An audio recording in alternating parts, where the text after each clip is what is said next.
doing my clinical speech.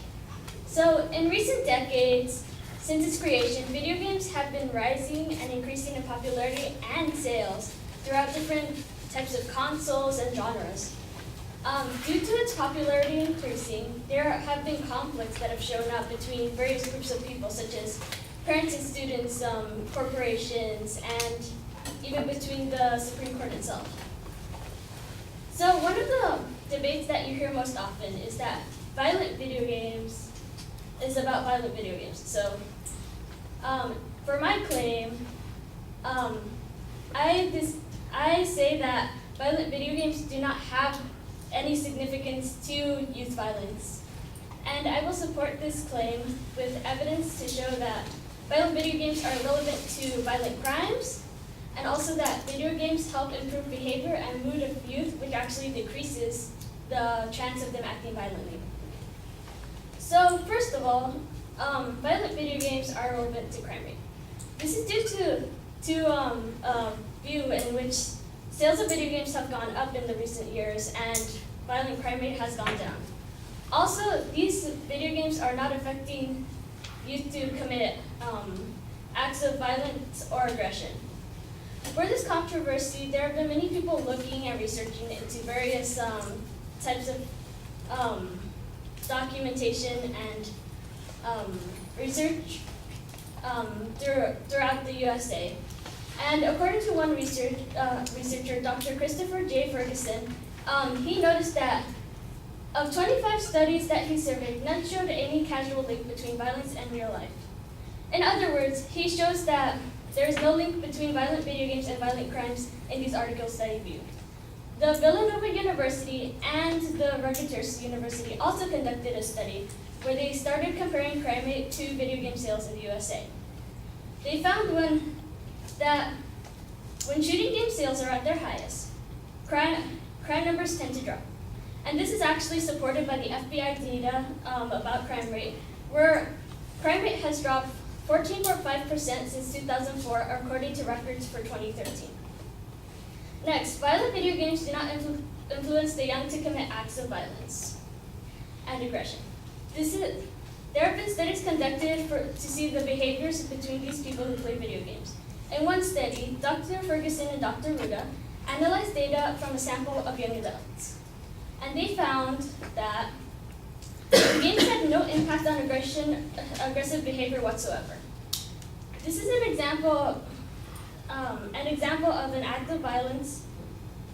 An example of an act of violence that people tend to connect with violent video games and youth is actually mass shootings. They're saying, them playing Call of Duty and stuff where they're shooting guns will cause them to do mass shootings.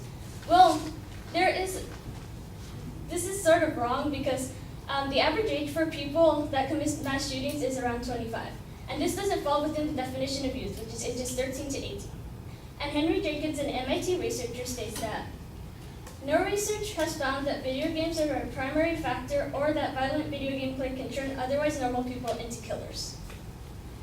Secondarily, I will state that video games can actually help improve the behavior and mood of people, which can decrease their chances of acting violently.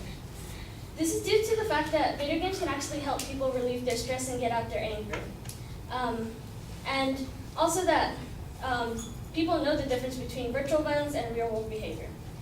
So improving behavior and mood is overall good. And according to a study made by Dr. Ferguson and Ruda,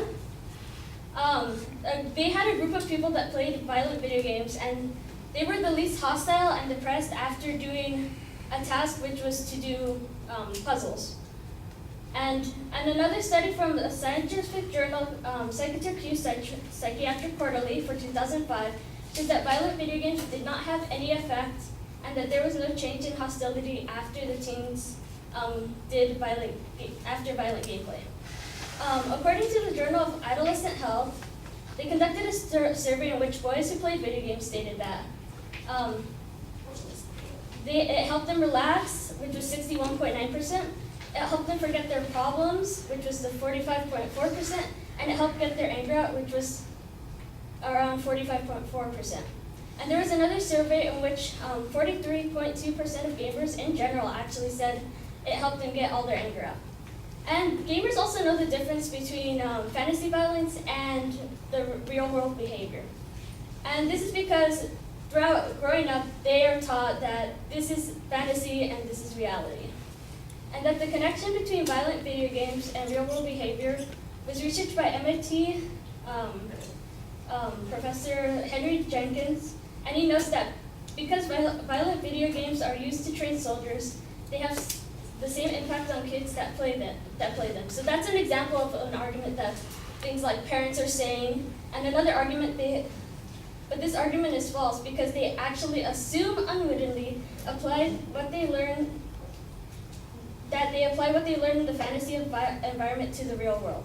So they are just making and jumping conclusions without actual research. And so having heard what I've said, I hope you believe that violent video games is insignificant to youth violence because it is irrelevant to both crime rate and it can reduce violence by improving behavior and mood between. Thank you.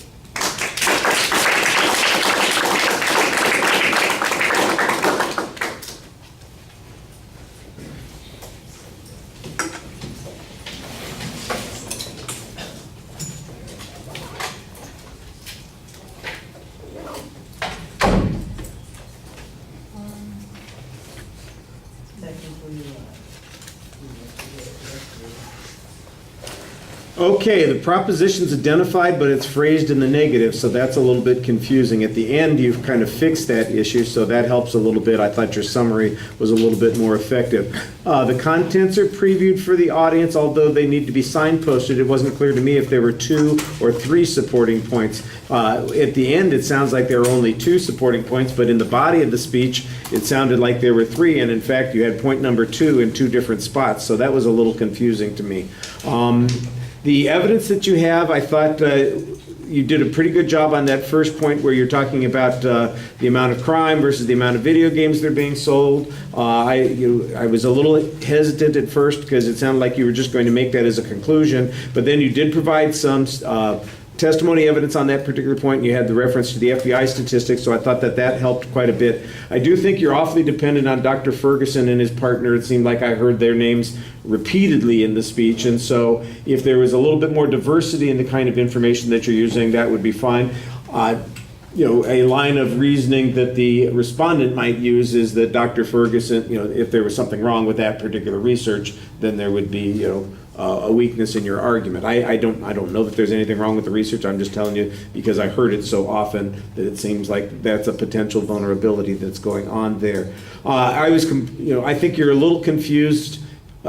I'll say I was confused, and I thought it was a little confusing, the argument that you're making at the end about how people make assumptions about video games because of use in military training. I think there's an argument there, but it was not very clearly presented. And the mass shooting issue also, I'm not exactly sure that there's a presupposition that people think that mass shootings are related to video games. That seems to me a little bit of a straw man type argument. I thought you did a pretty good job presenting the argument, and you used the time effectively. And speaking of using our time effectively, we have to stop here because I know everybody's anxious to move on with their lives, and I can't keep you forever. Thank you for being patient and letting us get that last speech in, folks.